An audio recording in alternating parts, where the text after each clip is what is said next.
Hello everyone, today we are going to discuss about the package called spatstat. Spatstat is actually used for spatial statistics and analysis.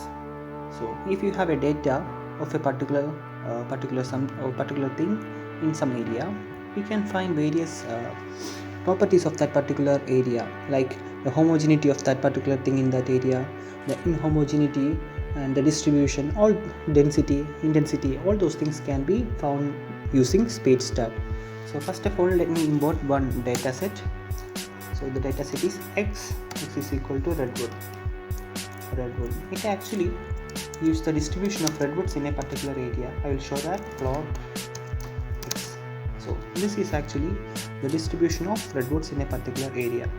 So what I am interested is, I want to find a homogeneity, I want to find the density of this place, and I can give better visualization for the density of this particular plot.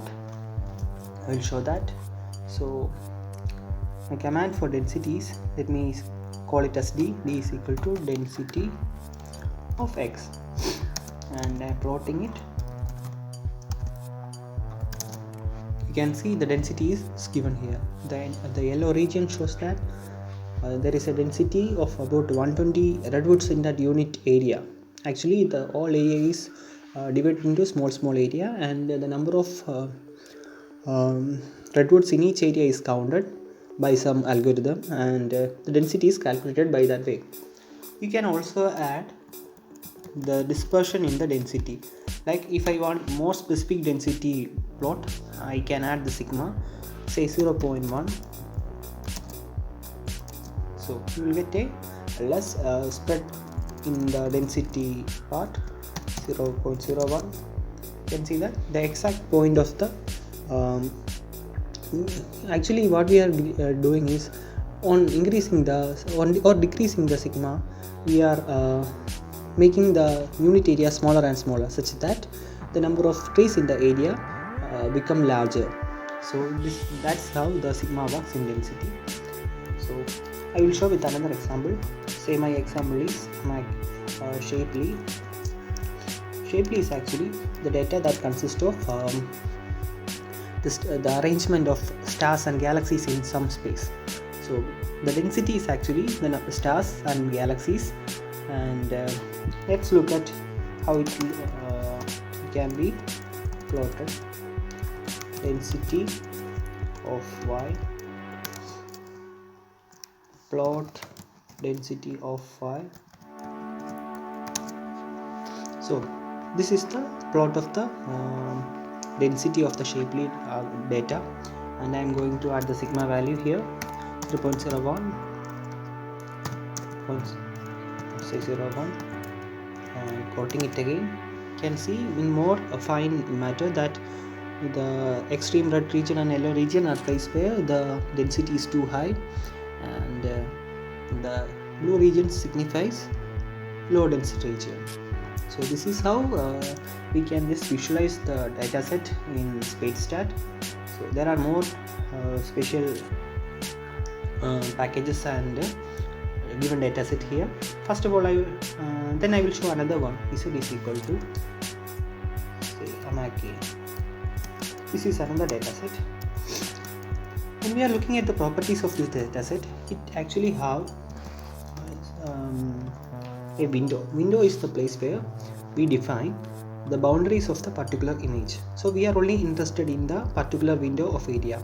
So all the points outside this window is not in our interest, and n belongs to, n actually means the number of data points, or the number of points in that particular picture. X and y are the coordinates of that each data points, and marks actually means that what property we are assigning to that particular thing. Say if I am having different type of redwoods in a particular area, and I am attributing the diameter of each redwood into the mark section, and mark format is like the unit of that area, like meter or centimeter or feet, whatever. And these are the things with the standard dataset available in spatstat. So if I want to make a dataset or a window like this, how can I do that?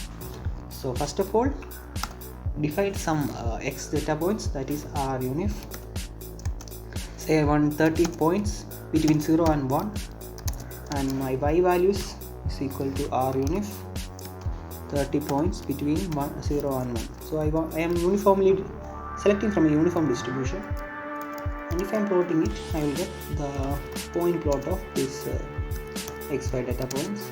This is it.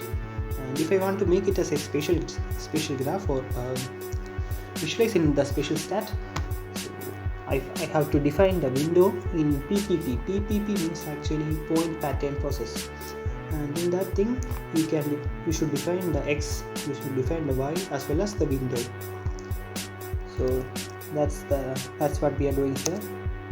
And there is another command called ovenc101.001. It's actually defining the window, and this is about the marks format, that is on what unit we are defining the boundaries. It's actually meter and meters, so I am naming it that way. So if I want to find the density of this particular plot,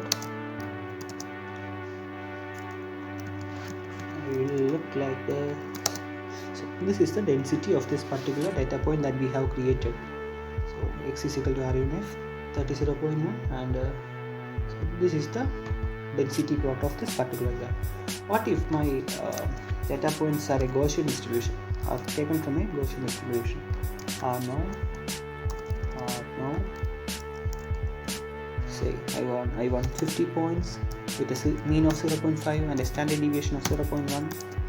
Similarly, y is equal to r now 50 data points, mean of 0.5 and a standard deviation of 0.1, and so it will look somewhat like this.